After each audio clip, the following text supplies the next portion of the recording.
Tell it as it is, with your hosts, Leon George and John Gelman. It's exactly like John. The weather is bad. Okay, we want to apologize to listeners because we have lost George from the panel. Maybe some circumstance beyond his control. But we will carry on until he rejoins us. Yes, Clyde, we were talking about the compassion when it comes to forgiving and certain things which we have got to look at differently, and we cannot just drop the sword of Damocles on any and everything. There's certain things have to be dealt with within their own. Yeah, there he is, man. See, so that's where we were at before. I'm all for compassion, John. Yeah. All right. I think we've got George. Let's welcome George back. George. Thank you. We have a caller. No, we had decided to go on because we realized that you had a problem. Yeah. So we're back. You had promised before the break that you wanted to raise a question, and we were standing by for that. But we had decided to go on since you had a problem there. All right, now you're back. We resume as promised. Yeah, and the question before we go up, and we were looking at people who commit these sex acts against another human being now. And I want to just describe a case of a brutal situation where a person takes a 5-year-old child. Yeah. Whether it's George, whether it's John, whether it's Henry. Mm-hmm. Rape that child. This is an innocent child. Probably you think, I don't know, Reverend, have you live in this, you heard about Megan's Law? Yes. Right. And you know Megan's Law, and let me just brief you the history of Megan's Law.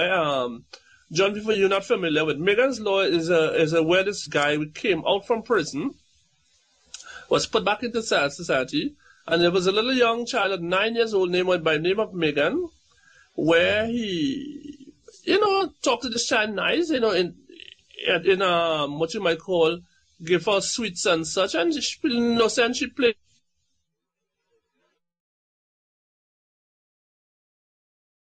type of crime seems to be very, very, what you might call respectable person, nice. You can't watch them and say that kind of person will commit such a crime. They don't appear to be that way. And he absolutely raped the child, murdered the child, and in the name of the child, they pushed for legislation for someone to be, when to release some prison, for them to at least keep track of this person, and I think you need to report that they were coming into the area, something like that. But it was called Megan's Law after the child. I think it happened in New Jersey, So, yeah. This is a case here. And so in this case here, this child, she was innocent, and this guy raped the little girl and then murdered her. Uh-huh. Now, this is an adult and this is a child. Yeah. I believe, and in no case, there was no evidence to say that he was insane, that he had no evidence or recollection of what he was doing. He's fully aware of what he was doing. He knew that he was committing a wrong. Mm-hmm. Okay? Yeah. Now, how would you treat with such an individual? What should be the penalty for such an individual in your mind? Right. Walk us through this. Okay. Let me ask you a question before I ask. You don't answer a question by asking one, but to get us on to our proverbial Cape Canaveral for the thrust into space, let me ask you a question. George that we know, the sane George, because you said nothing was wrong with this man. We presume that nothing is wrong with our George. George, would you do what that man did? Never. And all right, never. Just a minute. You said never. Why not, George? Because that is not in my nature to violate the trust or force another human being to do something that they're not supposed to do or don't want to do. Even more so an innocent little child who I supposed to be an example to. Right. Okay, good. It's not in my nature. George, why did he do it? Because he did it. Because he don't have the same compassion as me. He don't see the world. Let me finish. You asked me a question and I'm answering. So let me answer. Good. And I'm giving you could disagree with me when you're done. When I finish you. Yeah. Right. He do not see the world how I see it. He do not have the same compassion as I have. He do not have the same understanding that I have. And he refused. I would say refuse to have any form of sensitivity. He refused. Yes, he refused. All he said, this individual, as I will see it, is a selfish individual human being. I am attracted to little children, and therefore I come out on the prowl looking for a little child. I don't care who daughter she is. I don't care. Once I get my satisfaction, and then you know what? After you finish, probably they might catch me if I leave her alive. Maybe she's able to describe me. You know what? It's better I murdered her. And that is the reason why such a person will do such a thing. You can make excuse and say there was. Well, let me don't predict what you're going to say, but that is my analogy, my assessment of these human beings. All right. Why you think pedophilia has been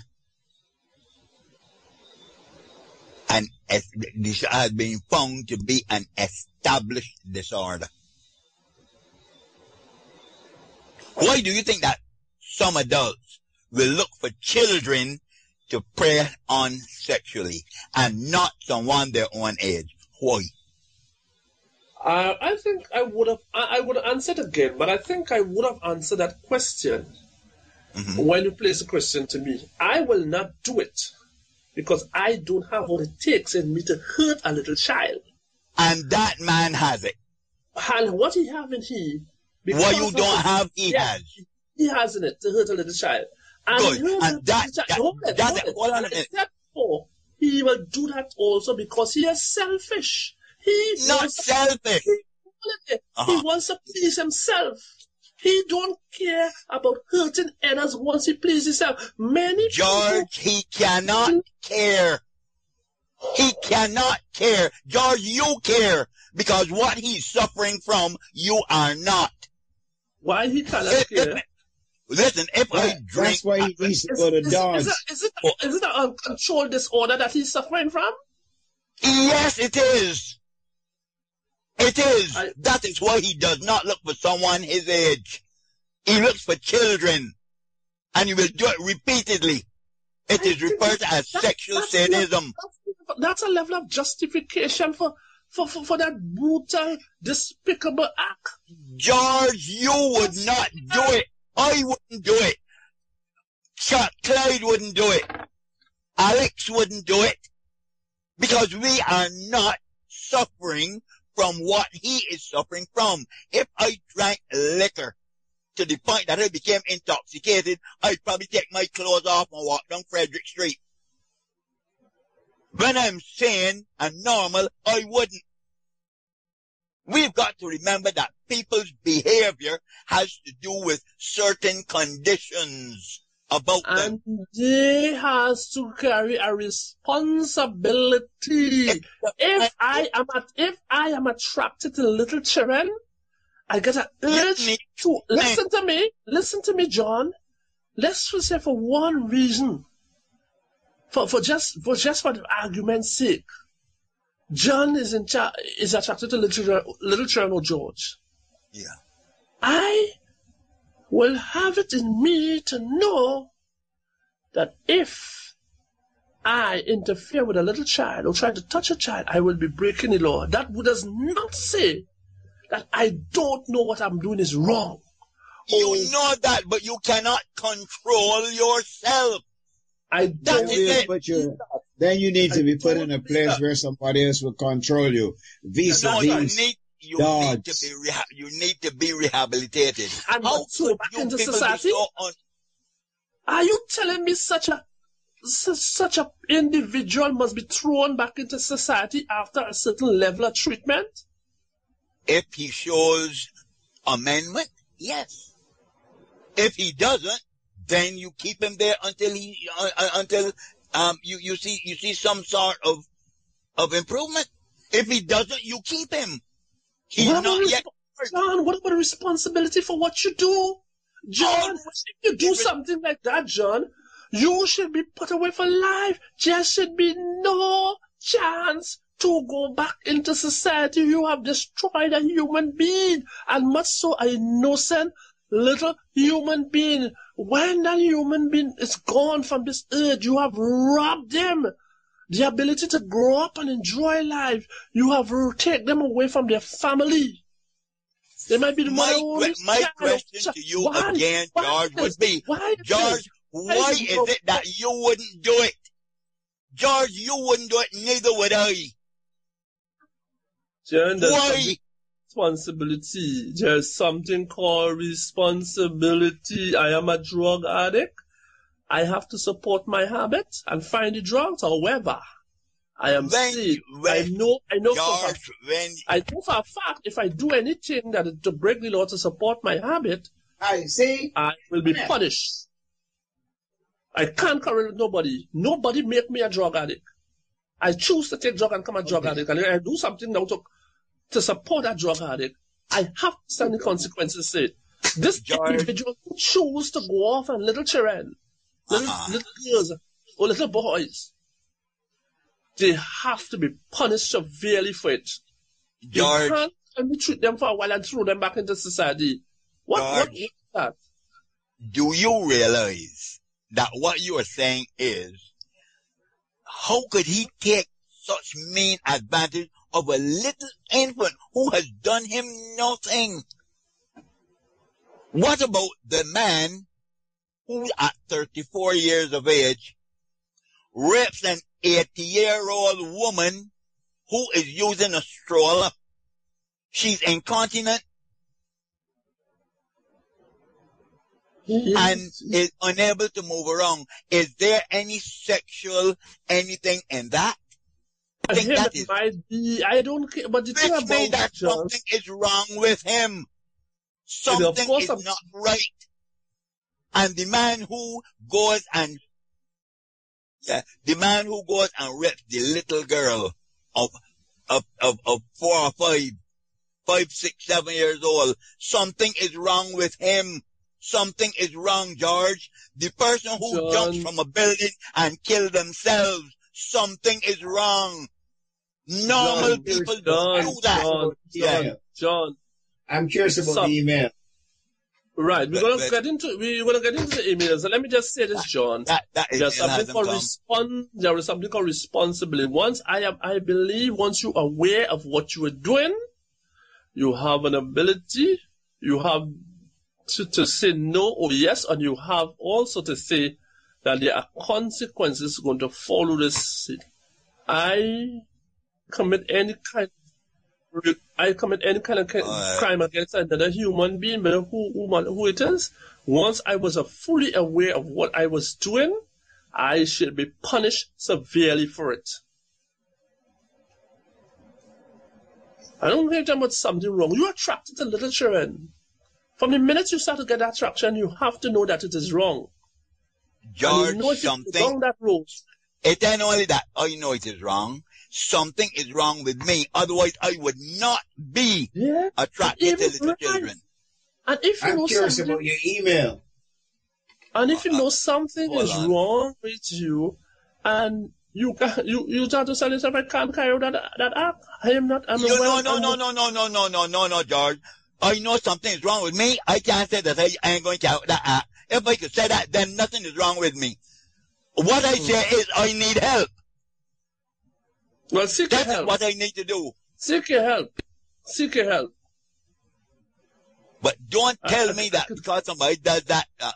You're going to lose John, I can't anytime somebody do that, it is straight that something is wrong. But I cannot give a justification for it. Once you are it is wrong, but you are aware of what you're doing. Once you are aware of what you are doing, I cannot be showing any kind of sympathy towards you. Just hold for a minute. Let me read our first email, and then we can probably comment on this. Yeah. We have an email here from Linda. Linda, thank you very much. You are a faithful sender. We always get your mails. And Linda is saying, first-time offenders should be counseled depending on the circumstance. How does the panel react to that? Well, she have a key word there, depending on the circumstances. And remember, I told you before, while situations must be similar, no situation is exactly the same. And she put the key word are depending on the circumstances. And if you listen, and I'm being consistent here, I am saying to you, Sean, once you're aware that you are doing something wrong, it's no sympathy for me. That's all I'm saying to you. George, you can't say that. I am telling you that. No, I am saying it. Don't tell me I can't say it. All right, George, I am saying to you, as a trained counselor, I have encountered several cases already. When there are some people who know that what they're doing is wrong, but they cannot control themselves. They cannot. Just like the drug addict will relapse. He reaches a point where he's not strong enough to say no to drugs. He will go again despite the problems he's had. He is unable to resist the temptation. So let me ask you a question. Something is wrong with him. Right, the drug addict, right. He missed, right. And that's what the drug is doing to him, to put him at a point where he is dependent on it and cannot resist it. This particular person is dependent on this whatever it is that is over him, and he cannot resist the temptation to go after the little children. It is a power struggle. It has nothing to do with sex. It is power. I know we have to remain disagreeable on that. That is why he does not go for his own peers. He goes for a little where he know he can dominate. And that is because of inferiority complex. His thing, he is crying out for superiority.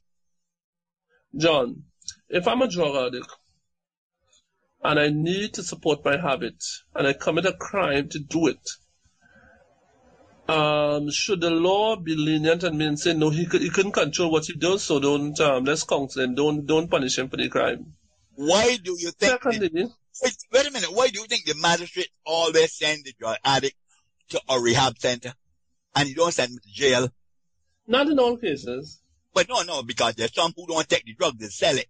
Yeah. That fella's prison. But it's not about it, John. I'm saying to you, John, let me tell you something. Some people who commit these crimes as raping an old woman or raping a little child, I'm telling you, John, if you examine the situation in many of them, that is what gives them pleasure. And they don't care. They will do it anyway. Not that they don't care. It is diminished responsibility because of their illness. What illness? I'm telling you, John, if you examine many of them, John, we spoke about people seeing people hurt by in seductive sex. I am telling you, John, there are individuals who will go for these little children, and because they want to hurt them, they want to see them hurt. That was where they get their pleasure in seeing them hurt. They're fully aware what they're doing is wrong. They're fully aware that they're hurting the individual, but they don't have the compassion in them. And you say that's an illness? Compassion. It is not compassion. They don't have the stamina to resist that because they are not well. You don't have to let's accept your argument for so. Let's just not that I accept it, but for argument's sake, let's accept it. How such an individual should be dealt with? Therapy, but rehabilitation, it can be done. Social therapy, so you can get psychotherapy. It can be done. And that will be done. You don't do it with medicine. Okay, let me ask you a question. One more question. Let me ask you a question. Would that be appropriate satisfaction for the victim family? No, we ain't talking about that. It will be enough to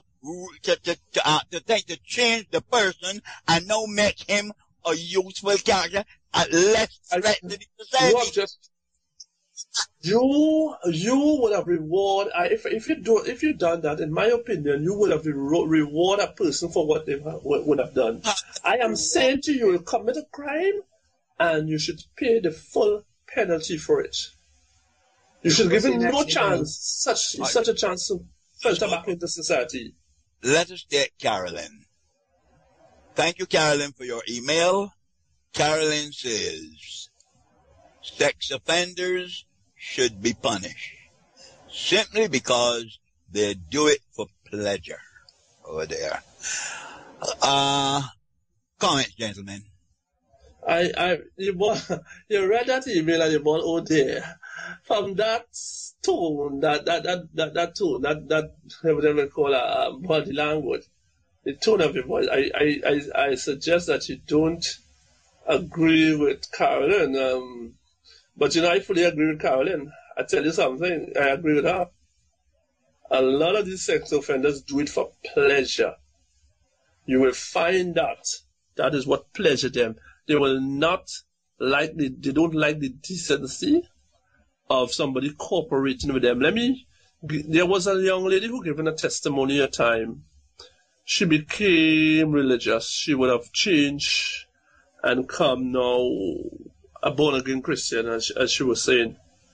And she was talking about a situation where she was being raped by a guy. And she told the guy she loved him. Not meaning that she in love with him. I love you as an individual. What are you doing here is wrong. There could be a better way. He gets so mad when she said that to him. And said, don't give me that F-H. He said, don't give me that. Don't tell me that. I don't want to hear that. What are you telling me about love? He wanted to hear her bawl and squeal. That took him by surprise. He gets to say, she said when she looked at his face, how mad he was. And how it's almost like if he just wanted to hold and strangle her when she said that. He just get up and go. He just got up and go. He said, don't give me that F. That FS. Don't give me that FS. I understand that. He was so mad. And I'm telling you, because you see what happened? He wanted to see the pleasure in her, squealing and begging and bawling to please leave me alone. Don't do this to me. Why? Why are you doing this? He didn't get that. Here he was. This person telling him, but I love you. I love you. Please don't do that. He said, don't give me that. Don't give me that FS. George, I understand quite well what you said. There's no need for the repetition. What I see beyond what you are saying is this. Here is someone who has a serious inferiority complex. Here is someone who wants to feel macho. And if you can make love to someone and they are into the mood of oohs and ahs and they don't feel that they are effective. What they want to know is that you are bawling and screaming for, oh, give me mercy, mercy. And it makes them feel good within. I am really in charge. That is illness. You don't have to have a pathogenic. Wait a minute. You don't have to have a pathogenic organism coursing through your body to be ill. There is something known as mental ill health, and there's something known as mental health. That person is suffering from mental ill health. And you have to understand that the reason why they're doing that is the reason why you are not doing it. You know better than they are, but you have a measure of control which they haven't got. And therefore they will behave like the average animal, the beast. Wait a minute. That is why the social worker understands this and can be in sympathy, and not sympathy so much, but empathize with them. That is why the policeman will chuck them in prison. And that's why the born-again Christian will say that the demon possessed. We are going to remain disagreeable on that situation. Okay, because Clyde, Clyde, we have an email here. Can we have your comment? The thing. This is coming from Carolyn, and Carolyn says sex offenders should be punished simply because they do it for pleasure. Your comment, please. I agree with her. They ought to be punished. After full investigation, the measure of punishment will be determined by the severity of the crime. I see. Okay, I think that's the opinion of the Reverend Henry. Okay. Let me say a little something here, George. We have something known as, you see, all these crimes that we talk, these sex crimes where people are predators prey on their victims, who are always beneath them as far as potency is concerned. You have young children, you have elderly women, and boys. I mean, the person is always there, inferior as far as strength and things is concerned. Let me read something here for you. And we're talking about a disorder known as sexual sadism. And you know what it is to be sadistic? To inflict pain on others. To inflict pain on yourself is masochism. And we've also got sadomasochism. But we're looking at the sexual sadism.